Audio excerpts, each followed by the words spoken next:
मुर्गी बना लिया बचपन वाला प्यार छोड़िए ना बुझाई अब बुझा वाला ले लो। लगता है मुंडा कमकार तो गया इसके दरोग लवाई फिर लगता है मुंडा कमकार तो गया इसके दरोग लवाई फिर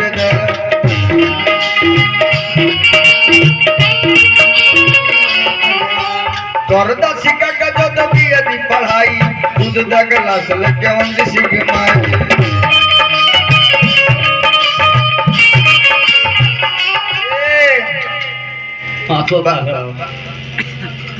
बंगाली से नहीं गुजराती में तो भागिए जे बहुत पागल आदमी कहाँ से खौरा बौरा रोल के बोला दिल बने हर बिहार गुजरात महाराष्ट्र सब घूम लेबो। हाँ जिस राज्य में जाओ वहाँ का भाषा जानो। हाँ जी वहाँ का एक गीत तैयार करो गायक न हो तुम। हाँ खाली घूमने से होगा। हाँ घूमने से नहीं होता है। अहमदाबाद बड़ोदरा अंकलेश्वर वापी वलसाड दमन सूरत घूमने से होगा। बोई सरपाल घर बान गांव बिरार बोरी बोली कांदी बोली मलाड अंधेरी गोरे गांव जो चपाटी चर्च गेट सोनापुर कल्याण भीमंडी खाली घूम ले तो हो जाई। अरे पागल आदमी अभी गए रहनी पूना में पूना का अभी रहनी है जीवन बीत जाए आज ले पूना में झुंझुना ना बजीता है। आदेश बाजा करता मालिक के कि दशरथ मरण को सुनाया जाए तो कथा रही हमने के दशरथ मरण।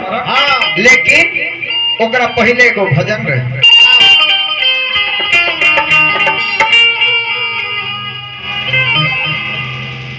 सावरिया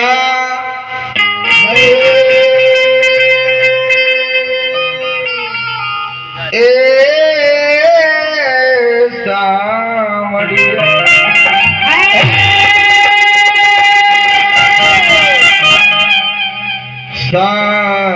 सावरिया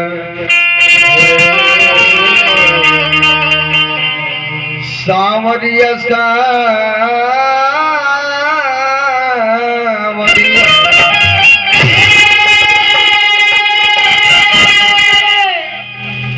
भजन का भाव है बबुआ रौरा के होई जहिया अपना बारे में जानी जाए तहिया बुझी के रवा से जीवन में कोनो गलती ना हो। कहाँ गनी रौर पार्टनर पंकज बाबा छूते पहले को पैसा के दी हम जानते नहीं उनकर सट्टा कोई खोजी लो दिया बार के होगी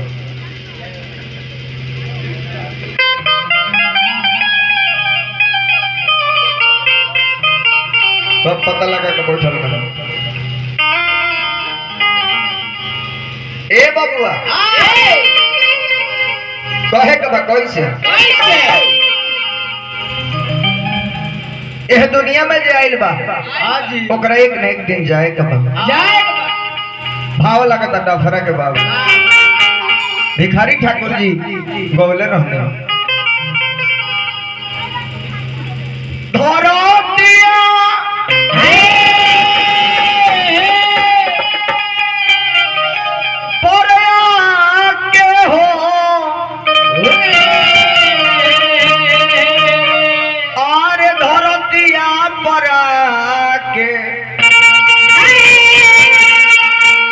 कहाँ के रहल तो धरो दिया पर आके कहाँ के रहल धरो दिया पर आके कहाँ के रहल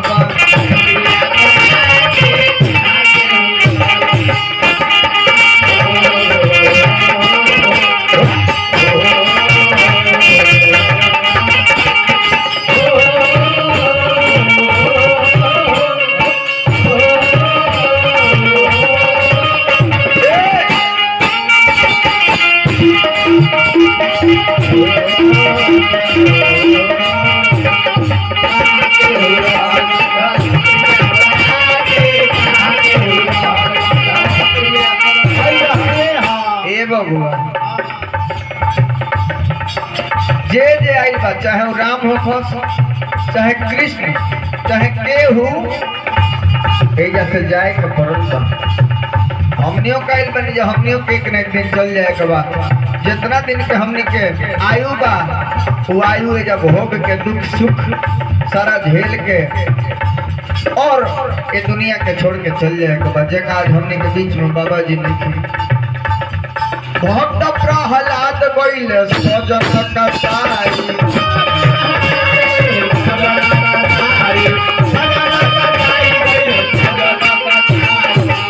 ए बबुआ अब श्याम श्याम जपते जपते फिल्म मीरा पाई।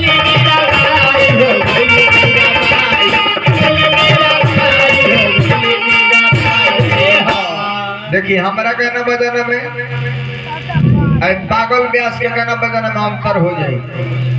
हम जौन शब्द बोलब और बस समझ में आ जाए। 1 घंटा लेक्चर में कुछ मिलल हो, कुछ मिलल हो के तो बता दी। एगो शब्द कोनो साहित्यिक मिलल हो के, आध्यात्मिक बात मिलल हो के, खाली उल्टा का पुल्टा है, इधर का उधर। राम जी का तो नीचे, राम जी कहले कि हनुमान से हनुमान तू आ गया, तो कहा तो हनुमान जी कहले भइल बड़े के राम बनवा दी तोरा के राम। साहब जी भैया कोट के गिर के है ना गइल। पागल आदमी। चुटकिला का मतलब ही होगा कि राम करे तो करोगे, तब तो घरों में होके ना छोड़त है ना। फालतू आदमी। इस फालतू को कौन फालतू बुलाया? हम उस फालतू को खोज रहे हैं। जाके सुत गए सवेरे पर हिसाब करे। आज बड़े गोरखपुर से ये कुली करे, अरे रोल कर रहे हो रोल। अच्छा ये बताई, और लड़कन के झांकी में राम बना दी हल्ला, सीता बना दी हल्ला, तो पूजा न होता है? राम जी का आरती न दिखाओगे?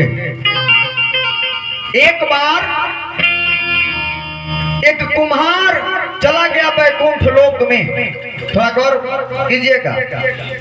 एक कुम्हार जो है मानव चला गया बैकुंठ लोक में भगवान विष्णु के पास और कहा कि हे प्रभु आप भी कुम्हार हो और हम भी कुम्हार हैं।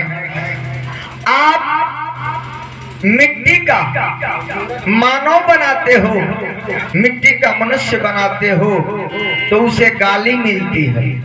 थोड़ा गौर कीजिएगा। आप जो मिट्टी का मानव बनाते हो, जीव बनाते हो, उसे गाली मिलती है। और मैं भी कुम्हार हूँ, मैं जो मिट्टी का मूर्त बनाता हूँ, मूर्ति बनाता हूँ, उसे पूजा की थाली मिलती है। बात में बहुत बात बुझला के बात। भगवान जो माटी का मूर्त बना के भेजता है दुनिया में, उसे गाली मिलती है। और जो कुम्हार माटी का मूर्ति बनाता है, उसे पूजा की थाली मिलती है। एक बारे में जान जेबनो तो ब्यास हो जेबो। उल्टा फुल्टा गाओ तरह साझा से अब तू आलाप लगौल हो तो ना पुरनिया का कहा कि हमर कुर्तवा खींचे लगल कहत रहे कि रंजन बाबू इनका के मना कहता कि उतना जोर से आलाप मत लगाओ। हम कनी आलाप पू लगाओ तेरे पैसा ले ले बड़ा मंगनी ताइल ने को वो आलाप लगाओ चाहे कुछ रहुआ का दिक्कत बा। कहत रहे कि दिक्कत हमारा बा। हम कनी ताहरा काहे दिक्कत बा बाबा? आलाप पू लगाओ तेरे गाओ तेरे। कहत रहे कि दिक्कत हमरा ऐसे बा कि जब ये आलाप लगाओ तेरे तो हमार पाड़वा मन पड़ जाता। हम कनी अरे का भूल रो पाड़ा के कहले कि जगह ये आलापो तरे चिल्लाता रहे, वही ना हम पाड़वा चिल्लाते चिल्लाते मरी गए। हमारा कहीं डर बा कि अनिल जादू के उदासा मत हो जा। हम कहीं अच्छा अगला राउंड में हम बता दिले कम चिल्लासू ना तो कहीं रउरा पड़े वाला दशा हो जाए। को ए बबुआ भक्त प्रहलाद गइले सदन कसाई, श्याम श्याम जपते जपते गइली मीराबाई। जे शब्दवादी हरिचंद्र रहे, शब्द की हमेशा विजय होती है, होती रही है। अपना सत्य धर्म को बचाने के लिए राजा हरिश्चंद्र महल बेच दिए, सारा अन्न धन बेच दिए, अपने को बेच दिए, अपने पत्नी को बेच दिए, अपने बेटे को बेच दिए, लेकिन सत्य पे आंच नहीं आने दिए। राजा हरिश्चंद्र जी गइले, राजा हरिश्चंद्र गइले, राजा हरिश्चंद्र गइले, सत्य में बिका के कहाँ के हुआ होल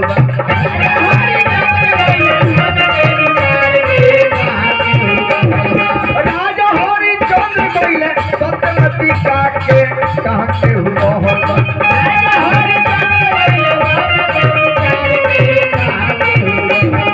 धरतिया पर आके कहाँ के हुआ होल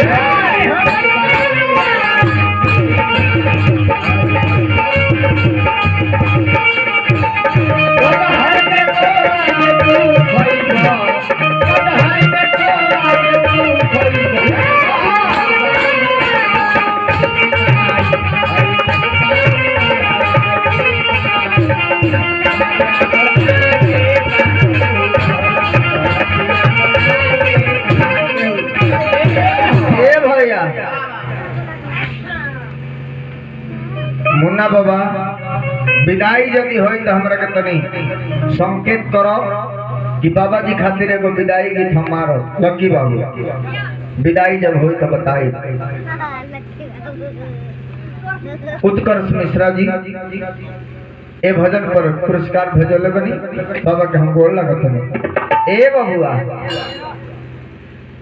राम गइले कृष्ण गइले, राम गइले लक्ष्मण गइले, गइले हम कन्हाई।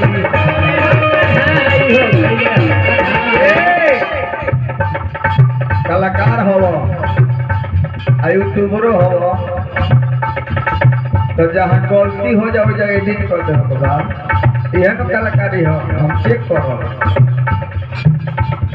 आई ध्यान देवे के बा कि हम संत आदमी हैं, संत के मंडली है। और फालतू जितना बोलले हो यहाँ ब्यास हो पत्नी ओकरा के बोहरी कर दी, जैसे कि फालतू लोग के फालतू यह अंतर बा हमारा तरफ।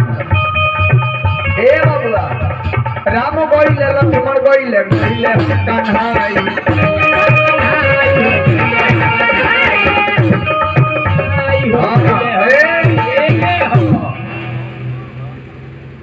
बाबा सुन गल बड़े बारे का पीछे तो अनिल के दले बड़े रुपया सब हम गिनले बनी, हमरो के देते रहे तो हम गिनत नहीं। आंगना में दो आंगना ना करे के चाहिए पंडित जी। आंगना में ए बबुआ राम गइले लक्ष्मण गइले, गइली सीता माई और दाऊ बलराम गइले, गइले हम कन्हाई। केहू रहल बा सभे आइल बा सभे जाई, तो अगर केहू मरत ना अफसोस देखे करे के, काहे कि जे आइल बा ओकरा एक न एक दिन जाए के बा, तेमा अफसोस का करे के बा। वहाँ के गइनी, वहाँ के वैकुंठ लोक में स्थान मिले, इहे भोलेनाथ से प्रार्थना करो। वैकुंठ लोक में काहे कोनी, स्वर्ग लोक में गइला के मतलब कि आवागमन वाला फेरा लागल रहे, फिर कोनो न कोनो जोनी में 84 लाख में भ्रमण करे के पड़ी। ई 84 के फेरा स्वर्गलोक में गइला पर रही, अब वैकुंठ लोक में पहुंचला पर ई आवागमन जन्म मरण वाला सारा सिस्टम खत्म हो जाए। जननी सुनील साहनी जी ए बबुआ सतेंद्र हो कि रंजन एक दिन चली रे जाई, रंजन एक दी अरे चली रे जाई अरे चारू ओरिया गा के कहा के देखी नो टोपी वाला भैया सन 2000 में एक गांव में हम आई रही जानते नहीं कहा एने कहीं बरम बाबा के पेड़ बा पीपर के पेड़ केने एचपी के स्मार्ट सब के घरवा के आगे स्कूली बाबा स्कूली पर स्कूलिया बाबा हमार सर सन 2000 में हमारे निमाड़ साहब के अष्टजाम रहे 24 घंटा और वही कार्यक्रम में हमारे अष्टजाम के बाद कार्यक्रम हुए है ना कहीं हाँ बताएं 23 वर्ष हो गए 2000 के बाद वो बड़ा गुरु जी हमारे के पढ़ावत रहे अष्टजाम के बाद राम विभाग वो बड़ा गुरु जी हमने के पढ़ावत रहे अब हम पढ़तो रहनी आ गावतो रहनी ए बाबुआ बाबा किरंजनो एक दी चली जाई चारू ओरिया काके कहा के हुरह पत्थरों दिया पर आके कहा के हुरह आके कहा के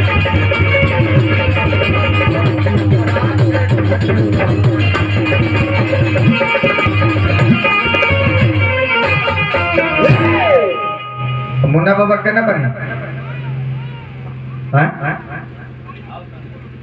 संतोष बाबा फिर सुन गो निकाल जाके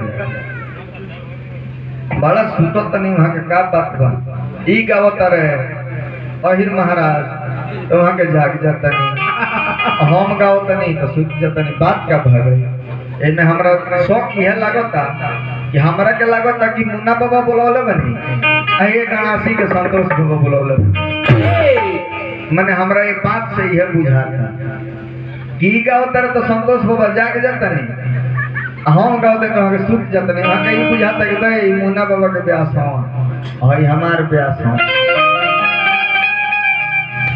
कैसन कैसन ही दुनिया बा ए बाबूला पंकज बाबा बात गलती नहीं कहता ऐसे बुझा गल कि इनकर विदाई संतोष बाबा करे हमार विदाई मुन्ना बाबा करे देखिए रुपया दी चाहे मत दी सामने रही अब एक खुराक दहनी दरवा गनी नो बिना खुराक के काम नहीं रो पैसा दी चाहे मत दी सामने रही सामने रहो अब वहाँ के नाम पर एगो विदाई की थमगावे जाता नहीं आ सामने ना रहो तो कैसे मजा आएगा दू जना बेटे वालों ना जी मुन्ना मिश्रा जी संतोष मिश्रा जी ओ हाँ अभी औरत समाज होता कौन बात ना एगो हाँ विदाई गीत बाद में मारो एगो बाबा जी खातिर एगो गीत गाओ तनी एकरा के तने कैद कल बाबू काहे कि फिर ऐसा अवसर मिली ना यहाँ के नाम पर गीत बन बबुआ जौन जगहिया पर यहाँ के रहत रहनी है सुतत रहनी है पतोहा लो जात हुई ओ जाए बड़ा झाड़ू लगावे आ कोनो चीज बाबा जी के लौक जात हुई तो चट के बाबा जी मन कर जात हुई अरे अखिया से बिसोरे ना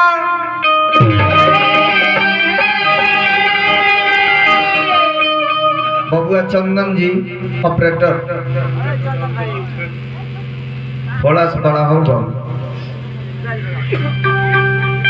लक्की बाबू रवा कलाकार हैं बैठे प्रेम से सुनी एक गीत के भाव देखिए अखिया से बिसोरे ना अरे को पहरावा दुलुम भइले ये दोनों भाई रोवतनी नाती लो रोवता आ कहता बबुआ कि दुलुम भइले बाबूजी के अब दुलारवा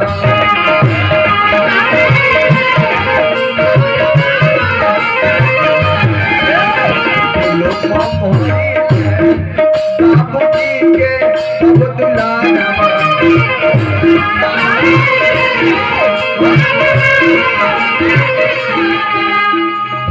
ओखिया से बिसरे ना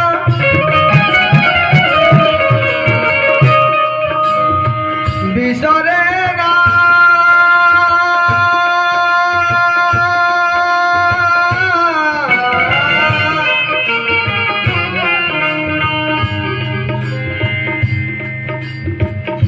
बिसरे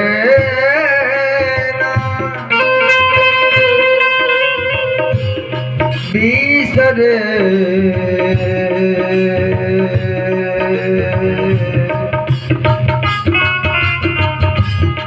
बिसरे ना अखिया से बिसरे ना अखिया से बिसरे ना एको पहाड़वा दुलुम भइले बाबूजी के दुलारवा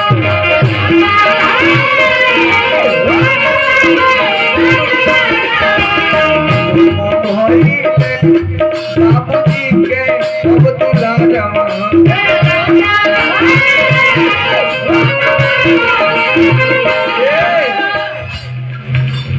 नाती लोग कहता दुलुम भइले बाबाजी के अब दुलारवा हमारा बाबा जी के छोट बेटा बने संतोष मिश्रा जी वहाँ के तरफ से 100 वो अपना पिताजी के नाम पर दान करेंगे और पिताजी का आशीर्वाद वहाँ को हमेशा बना रहे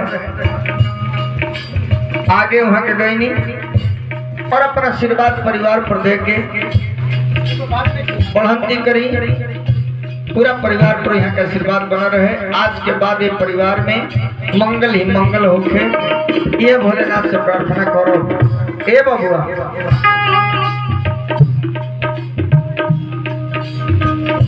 बाबा मुनाजी रोवा बाबूजी के रहिया जो हो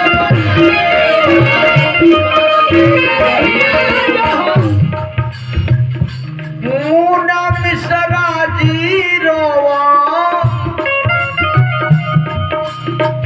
पिताजी के रहिया जो हो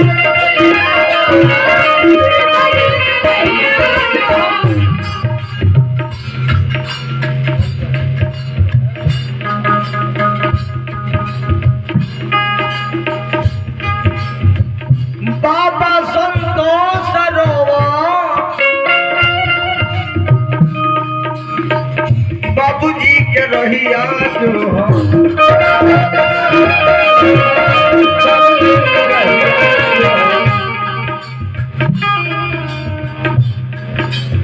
रोवतारे कुल खाना दानामा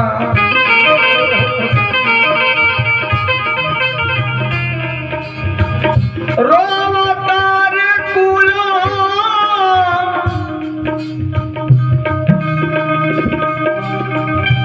मुन्ना बाबा शोक गीत हो और वहाँ के नाम पर गीत बा तो एहमे यथाशक्ति दान करे के चाहिए पतोहा लोग के भी बेटा लोग के नाती लोग के भी और सब के अपना अपना नाम से पिताजी के नाम पर दान करी हमको नहीं नहीं कहत कि रवा 500 दे दी 100 दे दी रवा एगो सिक्का भी वहाँ के नाम पर दान करो तो वहाँ के नाम में गिनती हो जाए कि पिताजी के नाम पर, चाहे वो बेटी हो खोस, चाहे दामाद हो खोस, रिश्तेदार हो खोस, चाहे बेटा पतो नाती नातिन केहू हो, सब केहू के एक गीत पर हाजिरी लगाओ के बाद दान करे के बाद। ए बबुआ लोग की बाबू रो तारे,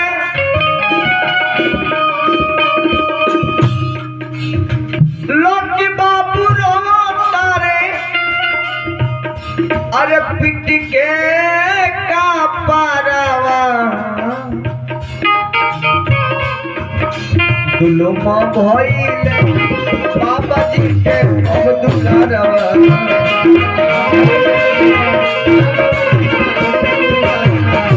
दुलमा भइले बाबा जी के अब दुलारवा।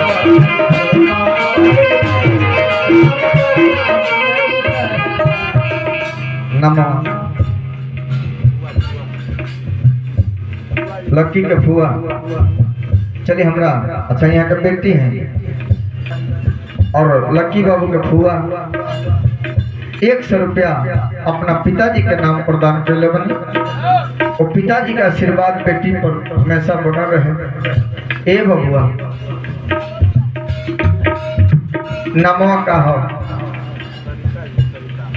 सरिता, देखे नो बेटी के माई बाप पलम होला नैहर में, और माई बाप यदि ना रहे तो बेटी के बुझाला कि अब हमार केहू बाग नैहर में। भाई भौजाई कितनो प्रेम दे दी, लेकिन जो माई बाप प्रेम दे दी तो केहू ना दे पाई। श्रद्धा जी रोता नहीं अपना पिताजी खातिर। बेटी सरिता हो रोवा,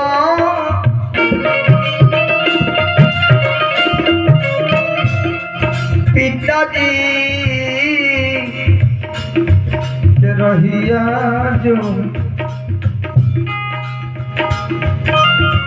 बेटी सरिता हो रोवा बाबूजी के रहिया जो।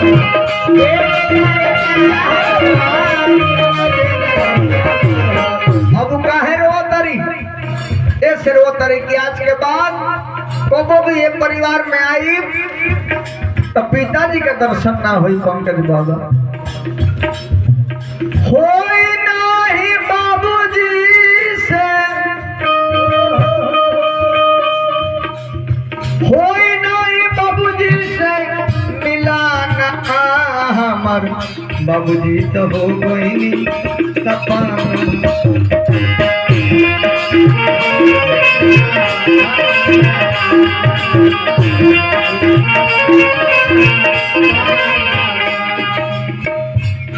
अरे होई नाही बाबूजी से, होई नाही बाबूजी से मिलानवा हमर, बाबूजी हो गई सपना।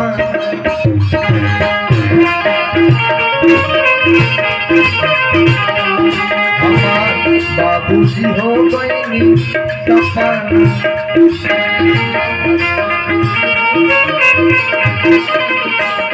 चलिए हमरा बाबा जी के बड़की पतो लक्की बाबू के माता जी के तरफ से ए बाबा जी के नाम पर 100 रुपया दान आइल बा। छोटकी पतो हो बानी नो तो सुत गई होगी तो वहाँ के नाम पर देखी श्राद्ध हो। अभी आंगना में से दान भइल हुई, पंडित जी लोग बकसला ना हुई, सब दियाइल हुई श्रद्धा से। आ दुगो कलाकार भी रवा श्रद्धा से बोलौले बनी तो शोक गीत प्रदान ना करो तो फिर कोनो मतलब नहीं। बेटा लोग रोता, मैं परिवार रोता, सपना हो गई लो बाबूजी मोर हो, छोड़ी के तू गइलो कौन और हो कहवा तू गइलो बाबूजी छोड़ हो नैना वासनी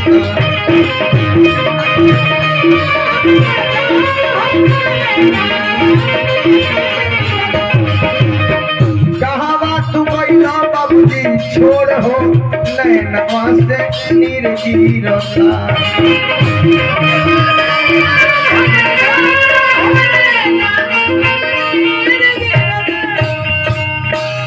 काहे छोटकी पत्तो 50 गो देवका जे खुला मांगत पागल न हो जब बड़की पत्तो 100 रुपया देवे हनी तो छोटकी पत्तो हो के भी 100 रुपया देवे के चाहिए का वहां से वहां के कम बनी निकाला गाड़ी हटावे तुम सही बात कर रहे अरे ई को हम 50 को बोले के बता 2 बेर बोल देब तो ना हो जाई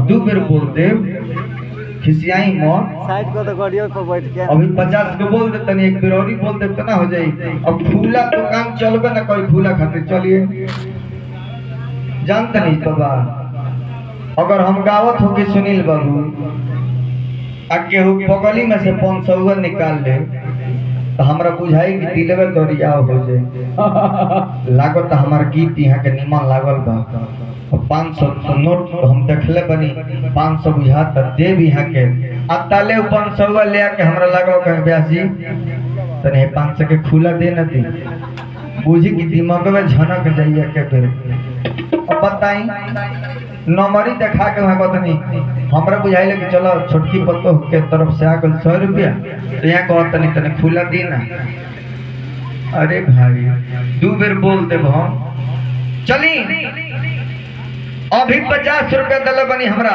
छोटकी पत्तो जी बाबा जी के एक बेर और ही बोलो तो दशरथ मरण का तो बोले फूला मिलते जा काली माई के लिए होला अभ्यास के लिए रुपया वापस होला ए बाबुआ तो चलो सुख की देजा समाप्त होता अब आदेश मुन्ना बाबा के दशरथ मरण